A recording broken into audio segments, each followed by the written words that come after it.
All right, a couple of things at the top, and then we'll get right to you.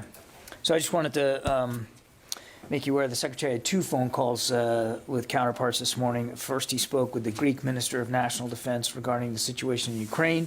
Of course, he thanked Greece for its security assistance and contributions to Ukraine. They also discussed the importance of continued allied and partner assistance and agreed to continue to closely collaborate on these issues, including finding a time to meet in Washington later this year. They also reviewed the deepening defense partnership between the United States and Greece resulting from the updated U.S.-Greece Mutual Defense Cooperation Agreement. Secretary also continued his routine conversations with the Ukrainian Minister of Defense, Minister Reznikov. So they had yet another talk this morning. The Secretary highlighted for Minister Reznikov the President's announcement last Friday of an additional $150 million in presidential drawdown authority to continue to provide Ukraine's armed forces with artillery, counter-artillery radars, and electronic jamming equipment. And the minister was grateful for this additional support, also helped share his view of what was going on the battlefield with Secretary Austin. Secretary Austin emphasized our enduring commitment to bolster Ukraine's capacity to counter Russian aggression and updated the minister on our ongoing coordination with allies and partners on security assistance efforts. I think you guys have heard us talk many times that we're continuing to help coordinate the provision of security assistance materials from many other allies and partners. And of course, as always, they pledged to remain in close contact, and they of course will. On the exercise front, between May and September of this year, the U.S. Army Pacific will participate in over 15 major exercises with multiple, try that again. This one's a tough one, with multiple multinational and joint partners across the Indo-Pacific. During this period of time, Army Pacific will execute Operation Pathways across the Indo-Pacific and Asia, deploying thousands of troops and equipment sets to execute tactical actions that solve operational and strategic problems. The first of these events is an exercise that's called Marara. Did I say that right, Mike? Marara? Which began Saturday in French Polynesia. From now until the 21st, this 13-nation exercise held in the South Pacific, and there it goes, it died on me, right in mid-sentence. Luckily, I've got it back up here. I think we're just going to have to go back to the old notebook. Okay, from now till the 21st, this 13-nation exercise held in the South Pacific environment will improve interoperability, enhance the ability to conduct humanitarian assistance and disaster relief, and share knowledge and expertise. Army Pacific soldiers and Marines, along with the USS Pearl Harbor, approximately 1,000 total, will primarily train with the French military to further strengthen relationships and help increase our presence in the region.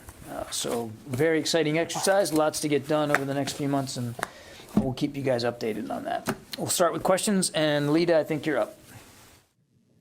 Thanks, John. 2 things. With the pace of the weapons and other U.S. contributions to Ukraine going fairly quickly, how long before the Pentagon is going to need the additional drawdown authority in order to avoid some delays in sending some material to Ukraine? And then the second question is on training.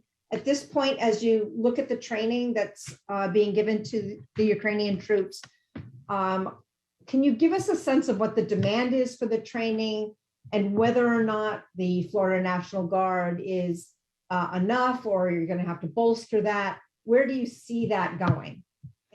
So on the second question, we don't right now see a need to boost the number of trainers. We believe that with the assets we already have, and of course the Florida National Guard are participating and helping in that, but they're not the only ones. You saw the Canadians are also providing some howitzer training. We believe right now we're okay.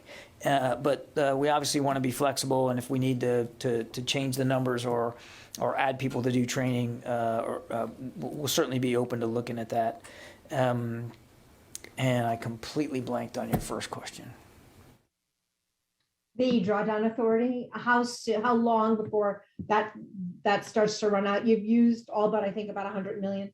Is that- 100 million left in the current authorities. And we believe that between what the president just announced Friday and the 100 million that we still have left, and we're going to be working that in real time with the Ukrainians, that will get us to about the third week of this month is what we're pretty much anticipating, which is why we continue to urge Congress to pass the president's supplemental request as soon as possible so that we can continue to provide aid to Ukraine uninterrupted. So we think with what we got left, that'll get us through most of this month in terms of future packages and future material. But that's why we're urging Congress to act quickly.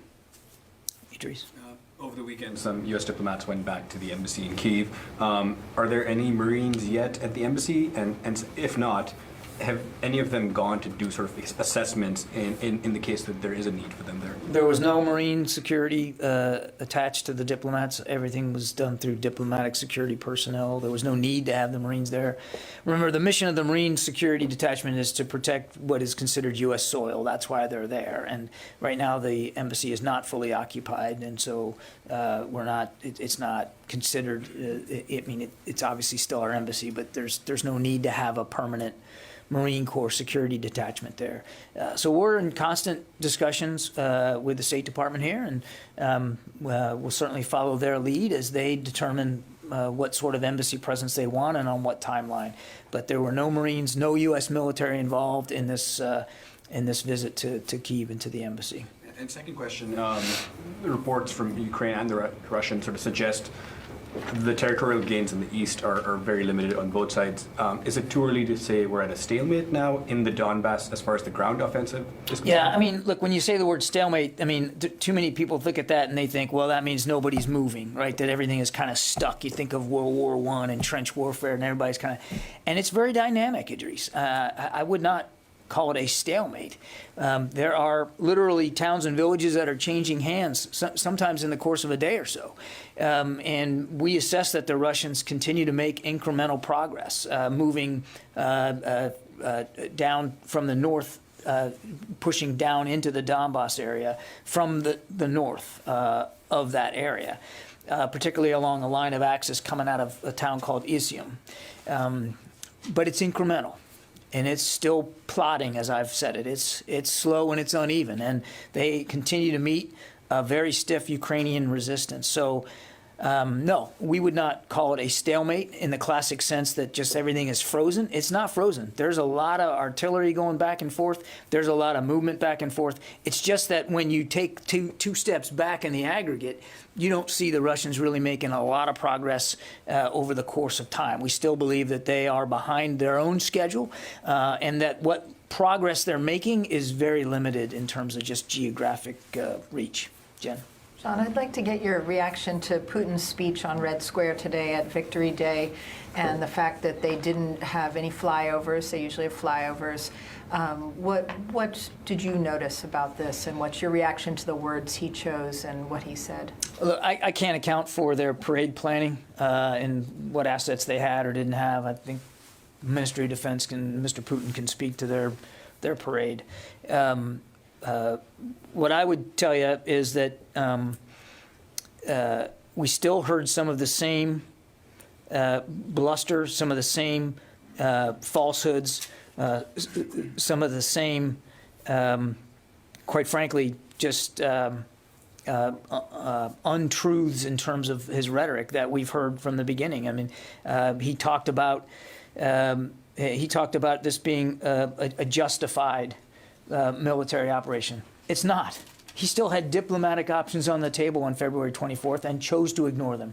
Ukraine posed no threat. Not only no threat to Russia, but no threat to anybody else. So it wasn't justified. He said it was timely, that it needed to happen now. No, it didn't. Again, he had plenty of options available to him. And he said, and he talked about, ridding the region or of Ukraine of Nazis. You know who's in Ukraine? Ukrainians, not Nazis. I mean, it was just a ridiculous claim. So we heard pretty much the same out of Mr. Putin. What we didn't hear, not that we expected to, but what we should have heard was plans for how he's going to end the war, how he's going to move his forces out of Ukraine, and how he's going to finally respect Ukraine as a sovereign state and nation that borders his, a nation that posed absolutely zero threat. That's what we didn't hear, and I think that's what he should have said. He said in his speech that Ukraine was on the verge of getting nuclear weapons and that was one of the reasons they went in. Another falsehood. Just not true. And the Ukrainian government says that 1.2 million Ukrainians have now been deported to Russia and are in these camps. Do you have evidence of that? Do you see these camps? Are these concentration camps? I can't assert to the number, but we certainly have seen indications that Ukrainians are being moved from Ukraine into Russia. I can't speak to how many camps or what they look like. I mean, I don't know that we have that level of detail, but we do have indications that Ukrainians are being taken against their will into Russia. Again, unconscionable, not the behavior of responsible power. Certainly another indication that he simply won't accept and respect Ukrainian sovereignty and that they are citizens of another nation. Isn't that ethnic cleansing, though? If you take 1.2 million people from a country and move them to camps? I'm going to let, that's not a determination that is best coming from the U.S. Defense Department. We've long talked about the fact that we do believe Russian soldiers continue to conduct war crimes. But beyond that, I think it's better not for the Defense Department to make that kind of determination. There's a process for that, and it doesn't reside here in the Pentagon, and we want to respect that. But look, I mean, again, you don't have to look very far to see evidence of Russian brutality here continued. We're on day 75, which means 75 days of brutalizing the nation of Ukraine and the Ukrainian people. And every time you think they just can't fall to a new low, they prove you wrong. Yeah, Travis. Thanks, John.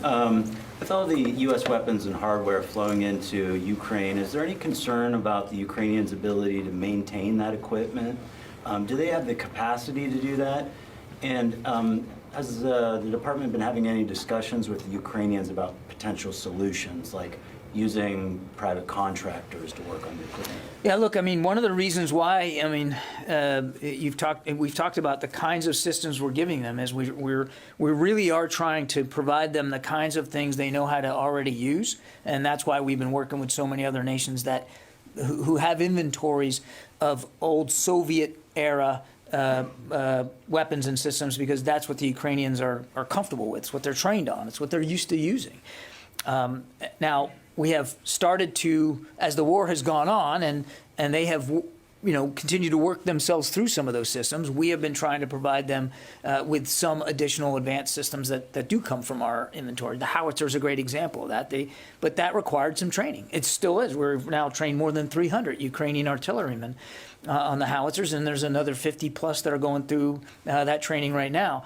We've also just started today a 2-week maintainer course for the Howitzer, because it is a system that not only do they not have experience using, but they don't have experience maintaining. And as you use these things, any artilleryman will tell you they're going to break every now and then. There's going to be required maintenance. And so we've just now started a 2-week course, just actually started today, to take some artillerymen and put them through some maintenance training. And I suspect that too will be an ongoing requirement. And if that's needed for some of the other systems, we'll look at that. But I think, some of the other systems like the counter-artillery radar, the mobile air defense radar, right now we're focused on getting them the operational training on that. And if we feel like there's a need to do additional training on maintaining, we'll do that. I just don't have any plans to announce for that. So, but Travis, while we understand the need to do that, as you give them more capable systems, we also want to be mindful that we don't overload their system with too much of that, because they're still very much in an active fight. and manpower matters to them in that fight. So it's a balance. You want to make sure that they can use the material, that they can keep it up and maintain it, but you don't want to put such an onerous requirement on them that it distracts them too much from the fight at hand. So again, this is another reason why, you know, we're staying in touch with Minister Reznikov to have that kind of conversation to make sure that we're striking the best balance in that regard. I think that's the concern. There's so much moving in that they might not have the capacity. So is the sense that this new training program that for maintainers that you're putting together will fill that need, or do you anticipate that there's going to be additional need that they're going to have to figure out some way? I think it's too soon to know. But what I can tell you is that we're going to stay open-minded here, and if there's a need for additional training, if there's a need for other systems that could use some maintenance support, to include the provision of spare parts, because we can't expect that the Ukrainians are going to necessarily have all the spare parts for these things, then, you know, we're going to do that. In fact, we have already, the Howitzers are a great example. I mean, as part of the shipment of the actual pieces, the artillery tubes, we have already started to flow in spare parts, the kinds of parts that are the ones that, you know, that you need the most when you're using them in combat. So we're going to stay open-minded on that. Yeah. Yeah. On $100 million left, is it just 100 million left out of the $3.8 billion of drawdown authorities, or can you just clarify what did you mean by $100 million left out Of the authorities that we had been granted by Congress, we have about $100 million left. And then the rest of it have been used in procurement of arms and ammunition? Well, we're talking about drawdown authority only, and so that's why the president asked, as part of this $33 billion supplemental that's on the Hill right now, $5 billion of it is just for additional presidential drawdown authority. $6 billion is to be used in the Ukraine Security Assistance Initiative. So that's where that $6 billion would be, where we would go out and buy the material specifically with the purpose specifically to send it into Ukraine. The drawdown authority allows us to go get it off our shelves. We already own it. It's already ours, and get it right to Ukraine. So we have about $100 million left in terms of what we haven't announced. We think, and again, this is an estimate, but third week of this month, by the third week of the month, we expect to utilize all of that. Which is why, again, we encourage Congress to act quickly on the supplemental that the president submitted, because that will be able to just keep the flow going uninterrupted. As you have seen, we have continued drawdown packages. It varies in frequency, but pretty frequently, sometimes more than one a week, depending on what we're giving to them. So obviously time is of the essence. We want to be able to, we'd like to be in a situation where there's no interruption to that ability to draw down out of our own stocks. And also on Donbass, of course, it has been weeks. Russians have been building up their forces in Donbass, and then you have been saying that they are just moving extremely slowly. Can you, to what extent does the building think that Russians are going to fail in Donbass as well? Like if you give a... We're not going to predict, the outcome here, Kasim. That's that I can't imagine in what world that would be a prudent thing for us to do. All we can do is tell you what we're seeing, and I've done that. And the other thing we can do is to continue to talk to the Ukrainians, as we did today, about their needs in the Donbass specifically, and making sure that we're doing our best to meet that. That $150 million package that we announced Friday, that does that. It's very much in line. And the next $100 million, if in fact it's $100 million, I don't know what the amount's going to be for the next package, but let's assume that that's it. We'll do exactly the same, working with the Ukrainians about what they need. So we're I can't predict outcomes on the battlefield. We would never do that. What I can predict for you is that our commitment to helping Ukraine defend itself for the fight they're in, that will absolutely continue. Sylvie. Yes, thank you. You said that the fighting is very dynamic. Do you see the artillery that U.S. has provided to the Ukrainians making a difference on the ground? We know, again, our knowledge is limited. Once these things go into Ukraine, they belong to Ukraine, and how and when they use them is up to them. All I can do is tell you that that what we're hearing from the Ukrainians are two things. One, that they are being used.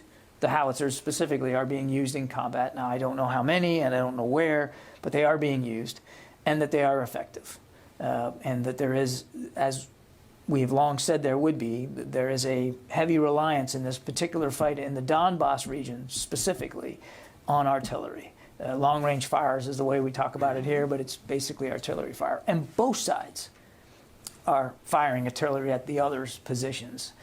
So we know they're being useful, and we're hearing that directly from the Ukrainians. Warren? I'm just curious, as you near the third week of this month and near the end of the drawdown authority, does the pace of equipment going into Ukraine continue at its previous pace, or is that slowed as you near the last bit here? No, we're not slowing it down based on, I mean, we've gotten enough indications out of Congress, and there's bipartisan support for supporting Ukraine. Everything coming out of the Hill tells us that this supplemental will be acted on and approved. That doesn't mean we still don't want it to get acted on very, very quickly so that there is no interruption. But as for the pace, it's going to the same speed as it was before. I mean, there are still, multiple flights a day heading into the region, into transshipment sites outside of Ukraine, not just from the United States, but from other nations as well. And there's still a daily movement on the ground of that material inside Ukraine. Now, that's still happening at pace. Now, again, we're always adjusting. I can't say the same number of shipments get into Ukraine on any given day. You have to adjust it based on the security environment and the threat, and also the absorption rate of the Ukrainians and how much can they, how much they're in a fight. So you don't want to throw the kitchen sink at them every day when they haven't, figured out a place to put everything or where they're gonna move it to. So again, that's a constant balance that we're striking, and that's why we're in touch with the Ukrainians every day. But short answer to your question is, we're not allowing the fact that we're down to 100 million left, and we think that that'll get us through the third week of the month to slow down what we're already providing. And we want to have a little flexibility with what we've got left to make sure that it more discreetly, meets their needs. So we know there's not much left in this current set of authorities. So we want to use it smartly, and we want to make sure that as we work that next package, that it's again lockstep with what their requirements are. David, do you have a plan for what you would do if the legislation isn't enacted by the third week? Well, we still have some, as you heard from Mr. LaPlante, we still have some money in terms of USAI, the Security Assistance Initiative, to go purchase things to provide them. But we're working closely with Congress on this. And again, we've seen no indication that this is going to be an issue. I mean, every indication we're hearing, including from Speaker Pelosi just yesterday, is that Congress will act on this. Does that Lend-Lease legislation make it possible to send stuff without any money from Congress? I think I'll let the president speak for this, and I think there'll be more. He'll have more to say on this later today. I don't want to get ahead of the president. I would just say that any support that we get from Congress, and Congress has been very supportive, but any additional support we get from Congress in terms of security assistance to Ukraine is welcome, and we'll work inside that. Gordon? Yeah, I just want to go back to this stalemate, not stalemate, a little bit. A few weeks ago, 3-4 weeks ago, there was a lot of energy behind the idea that those weeks that we're now in, after the Russians retrenched and focused on the east, was a do or die moment, and that it was critical to seeing how well they would do. There does not, despite the incrementalism and the dynamic battlefield, there does not seem to be those kinds of objectives overtaken. Are you guys at all even surprised by the lack of that momentum now? Forgetting like whatever happens on the battlefield, but are you surprised with the lack of momentum that they've achieved thus far? And what do you think that means either way? The lack of momentum by the Russians. Correct. I wouldn't say there's surprise. I mean, we're watching this unfold in real time, same as you, Gordon. In fact, some of what we thought was going to happen has happened. We knew that this would be an artillery fight, and it's turning out to be an artillery fight. We knew that the Russians would meet a stiff Ukrainian resistance because they have been there since before the war began. I mean, there's been fighting in the Donbass region, and that has proven true, that the Ukrainian resistance in the Donbass remains stiff. And that progress in the Donbass, because of the terrain, because of the weather, the mud, and because of the fact that it's flat, it's open, it's not as urban, that it would be that the Russians would have to, in order to achieve their progress, they would have to focus on small towns and villages. Unlike when early, remember, we were talking about encircling, right? They were trying to encircle Kyiv, Chernihiv, Kharkiv, Mykolaiv, all these larger towns. And so what we're seeing now is a focus on sort of smaller gains, smaller towns and villages. And again, this is terrain that the Ukrainians know extraordinarily well. So I don't know that there's like a lot of surprise here, but it's certainly clear, at least where we stand on day 75, and nobody knows what day 76 is going to look like, that the Russians have not overcome the challenges that they were trying to overcome in this new part of the conflict. They haven't. They've gotten a little bit better at logistics and sustainment, but not so much that they feel comfortable outrunning or even attempting to outrun their lines of supply. They haven't solved their command and control problems. They have submitted, now they've put in the fight more than 90 battalion tactical groups, but it's not clear exactly what the operational effectiveness is of all those, because so many of them have been depleted because of the previous fighting.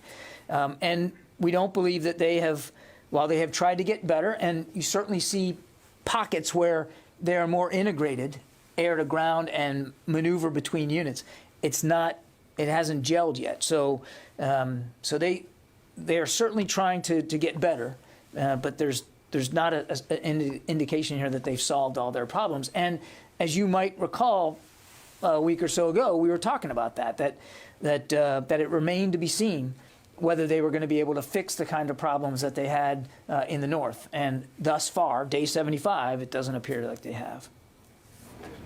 Rio. Okay, thank you. I want to ask you about South Korea. The new administration will come into office tomorrow. That they are strongly interested in reinforcing deterrence against North Korea. Is the U.S. willing to discuss bigger military exercises, more U.S. assets on the Korean Peninsula with the new administration? I won't get ahead of discussions that haven't happened.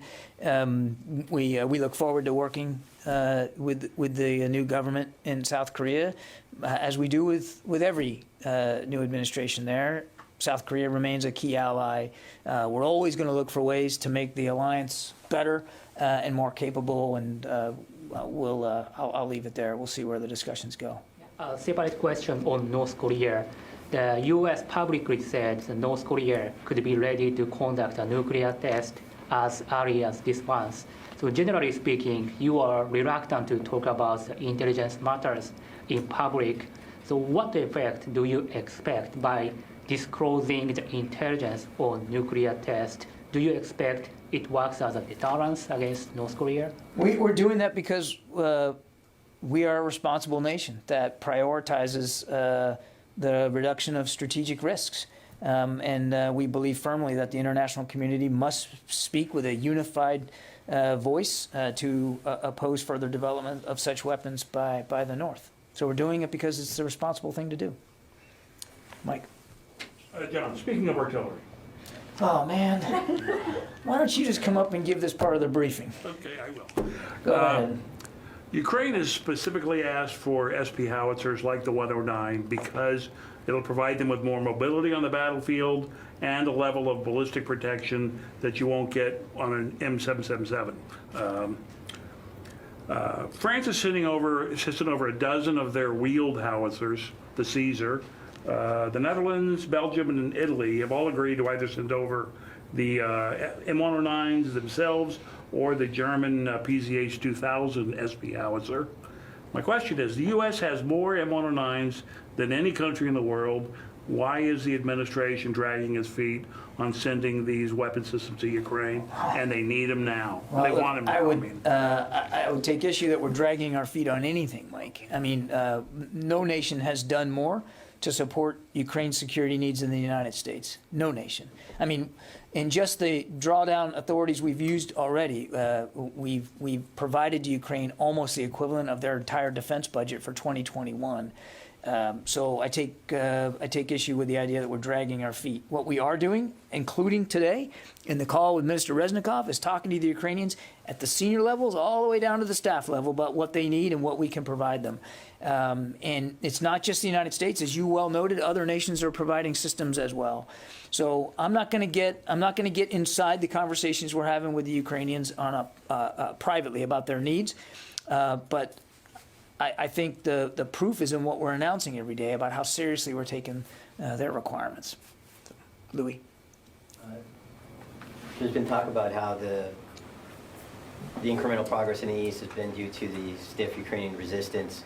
There's also... And some of the problems they've had with their own logistics and sustainment, command and control, integration. I mean, it's a combination. It's a combination, right?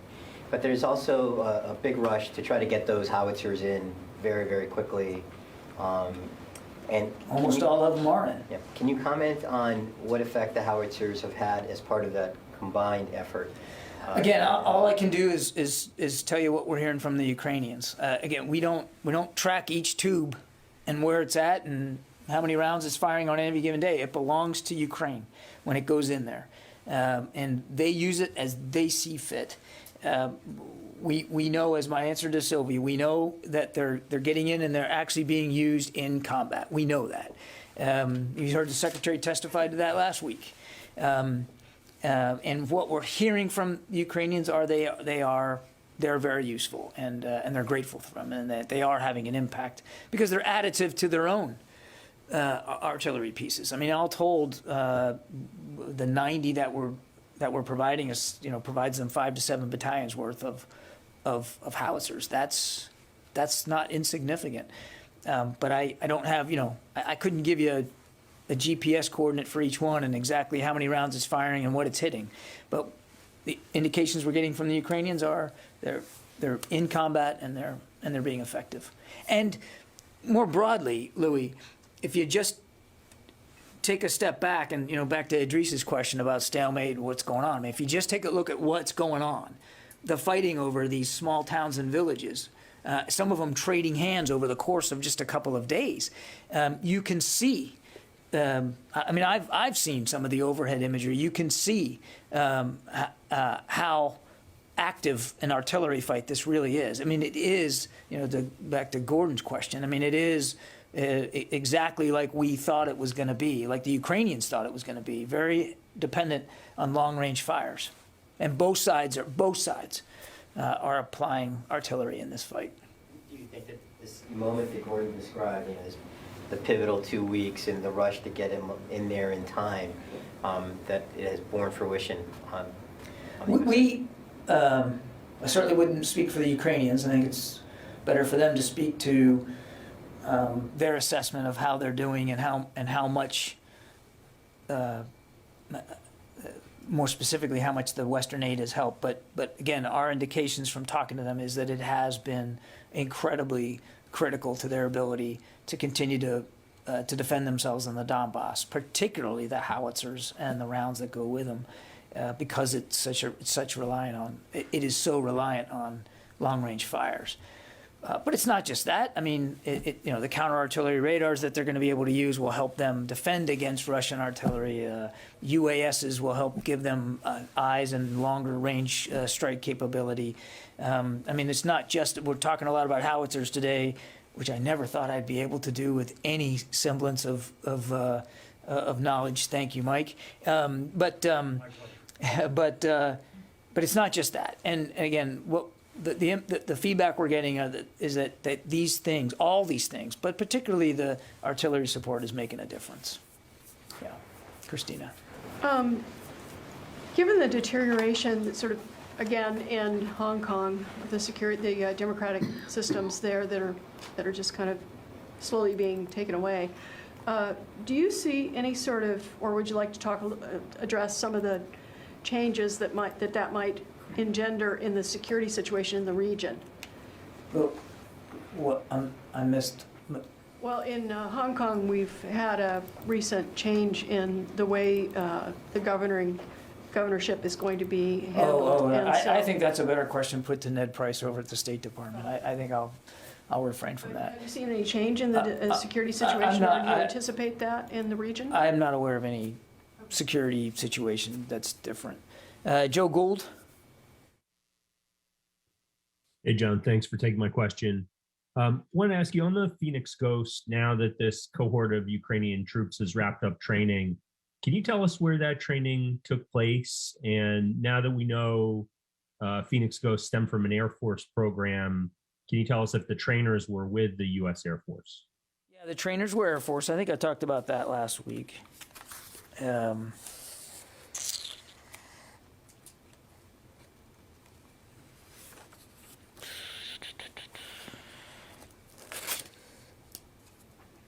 The training, the week-long training for Phoenix Ghost took place at Ramstein, and it wrapped up. It just wrapped up, I think yesterday.